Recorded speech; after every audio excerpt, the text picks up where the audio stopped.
The chemical weapon attack carried out in Syria, said to have killed more than 1,000 people, that President Barack Obama has definitively declared was ordered by Syrian President Bachar aSSAD, is being called a false flag attack by more and more people.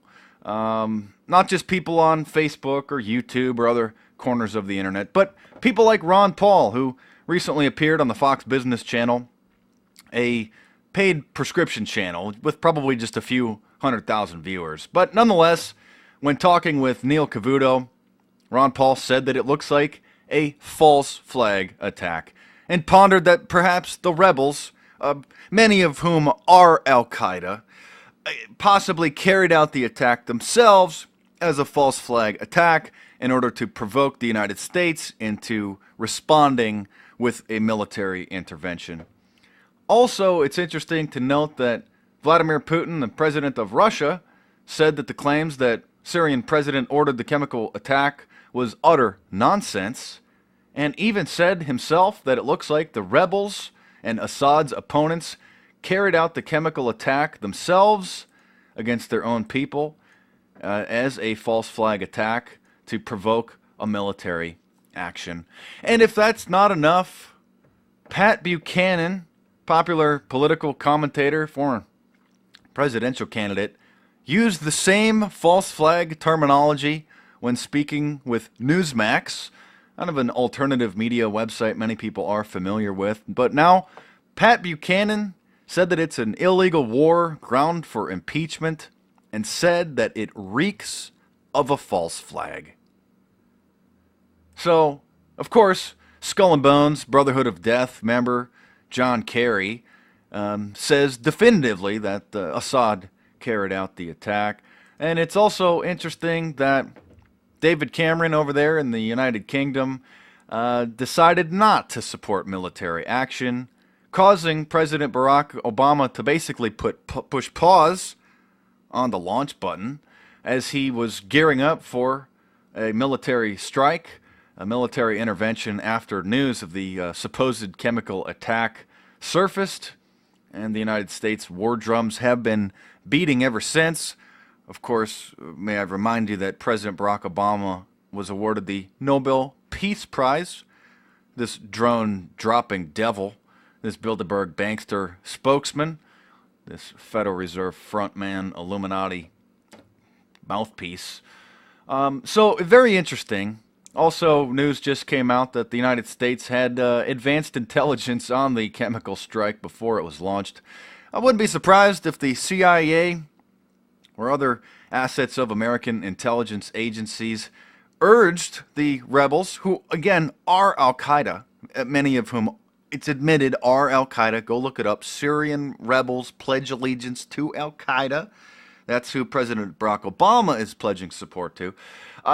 So it makes perfect sense that CIA agents, assets, most likely planted the idea and said if they want military action, they should just carry out the chemical attack themselves. So, again, Vladimir Putin says it's provocation. Ron Paul said it looks like a false flag attack. Pat Buchanan. So, not just your typical, quote, conspiracy theorists. Not just some, popular internet website. Not some random people on YouTube making, quote, conspiracy videos. No, making such damning accusations would destroy the political career if there wasn't a ton of evidence to support them. So, thank you, Pat Buchanan. Thank you, Ron Paul, for having the guts to say it like it is, or say it like it appears to be. We can't put anything past this Orwellian, Obama, Big Brother loving, drone dropping demon, who just, of course, definitively said, oh, they carried out the attacks. So, pretty interesting. I mean, of course, we have the 9/11 attacks, one of the biggest false flags, but the list just goes on and on. The Gulf of Tonkin incident, I mean, just some people just can't understand, don't want to believe. They're in denial because they could never come to grips that their own government would be so evil to carry out the 9/11 attacks or to allow them to happen, to block investigations, to pull people off of the case, just sort of look the other way to, whoops, allow the attacks to happen, as was outlined in the Project for the New American Century documents, the neocon think tank, where they proposed their plan for the Middle East, but said it's just not going to happen unless they have a new Pearl Harbor type of event. Let's not forget about Operation Northwoods. You know, many people are waking up, finding the Illuminati rabbit hole. So there's a lot of people that still are finally coming of age and learning about 9/11. A lot of people were pretty young when it happened, but they're starting to put the pieces of the puzzle together as they're growing up and trying to find out how this world works. So maybe we need to have a refresher course on 9/11 truth, like Operation Northwoods. So today's assignment, Google Operation Northwoods and find out that in the National Archives there is an authentic, declassified document where the Joint Chiefs of Staff, that's the heads of all the military branches, that's like the head of the Marines, the head of the Navy, the head of the Army, the head of the Air Force, all approved committing terrorism in Washington, D.C. to make it look like it was Cuba, so that we could use that as a justification, a pretext to go and invade Cuba back in the Kennedy administration. That's declassified. That is an admitted, authentic, confirmed, false flag plan. And then, I mean, it just goes on and on.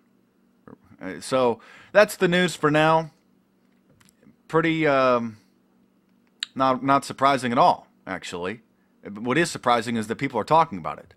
What's surprising is that somebody like Ron Paul, who's, you know, made pretty bold references about false flag attacks in the past, but the fact that Pat Buchanan, who's fairly well respected amongst the conservatives and the Republican Party, would make such a claim deserves a lot of respect. So, thanks for watching. Subscribe to my YouTube channel if you're new. And there's more videos coming soon. Stay tuned for the Man on the Street Mondays. Subscribe to my backup channel, youtube.com/TheResistance. youtube.com/TheResistance, THE Resistance. And so, more videos coming soon. Hit me up on Facebook and Twitter. Mark Dice, over and out.